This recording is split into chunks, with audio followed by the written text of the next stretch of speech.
মই আগতেও কৈছোঁ এতিয়াও কওঁ তুমি যদি কাৰোবাক মৰম দিছা ন you should be proud of that তুমি চেল্ফলেছলি আনকণ্ডিশ্যনেলি কাৰোবাক মৰম দিছা সেই মৰমৰ ভেলিউ যদি কোনোবাই দিব পৰা নাই সেইটো তোমাৰ ভুল নহয়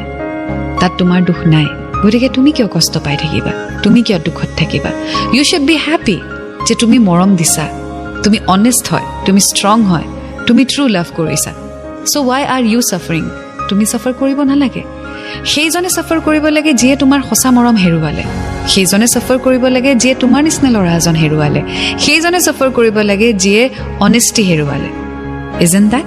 চ' তুমি কিয় কষ্ট পাই আছা ইউ শুড বি হ্যাপি তুমি মৰম দিলা তাই ভেলু নকৰিলে তাই গুচি গ'ল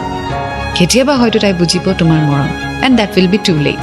এতিয়া প্ৰথম কথা হ'ল তুমি নিজৰ বিষয়ে চিন্তা কৰা নিজৰ কথা চিন্তা কৰা মা দেউতাৰ কথা চিন্তা কৰা কেৰিয়াৰৰ কথা চিন্তা কৰা and love will come to you one day someday someone will come into your life অকলে কেতিয়াও মানুহ স্পেণ্ড নকৰে there will be someone in your life but accept that person who values you who understands you and who loves you